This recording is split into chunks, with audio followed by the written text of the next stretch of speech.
5 seconds.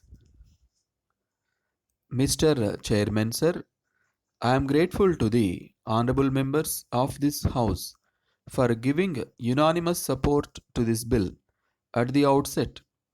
I would like to say that this bill has been brought in as a result of the persistent demand from the members of both houses. I am not saying this for the first time. As a matter of fact, when this proposal came up for consideration before me some time back, I noted that it might be quickly done as there was a demand from both the houses in this regard.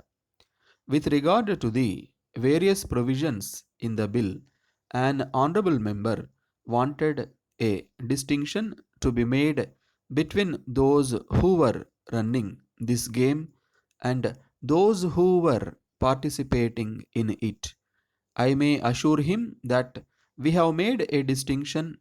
If the honorable member goes through the provisions of the bill, he will find that as far as persons who are running this business are concerned, we have provided for a maximum punishment and also a minimum punishment. So, we have provided a minimum punishment for those who run these betting activities. On the other hand, we have provided for a lighter punishment for those who participate in them. In this connection, I would like to point out that participating in betting activities is also an offense like the running of a betting house. But at the same time, I do realize that the other thing is more serious because he exploits the gambling instinct of the people. That is why we have provided also for a minimum punishment in their case. I do agree that not only in respect of this law, but in respect of every law that we pass for the purpose of regulating the conduct of the public, it is necessary that the police should take an impartial attitude in the matter and should be strict in enforcing the law. If that is not done, all this may become an instrument of oppression. So far as this point is concerned, we may be happy that our police officers are, after all, our brethren. They will bear in mind what we are saying here and what is happening outside in society also. I have no doubt in my mind that they will enforce this legislation to the best advantage of society.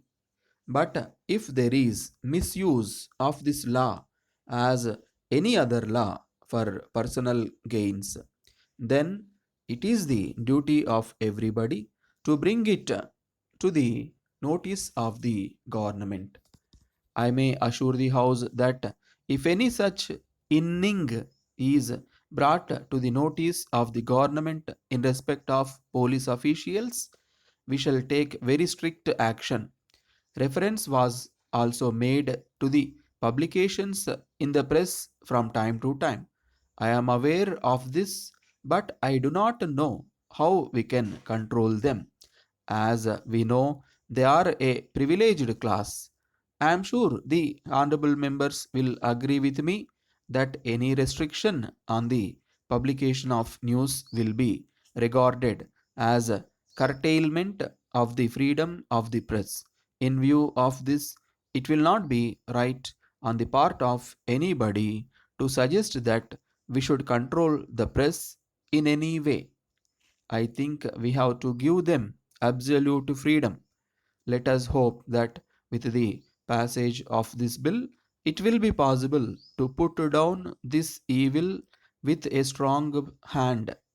Let us hope that when we discuss the next budget, we will be able to say that we have put down this evil to a great extent. letter from the New India Cotton Mills Limited, Kolkata, to Messrs. Ganesh and Company, Mumbai. Dear sirs, we draw your kind attention to your order for supply of some goods. With reference to your order, we are very sorry that we have to ask for extension of time in its execution. As you may know, recently there was a strike of the cotton operatives. It affected our business for some time, but we think that you know that we have resumed work and we are making all efforts to fulfill our contacts. But at the same time, we are afraid that in spite of our best efforts, it will not be possible to effect delivery on 1st July as agreed to. But we would like to assure you that we are confident that we will be able to effect delivery of your goods on 1st August. We hope and trust that this course will meet with your approval.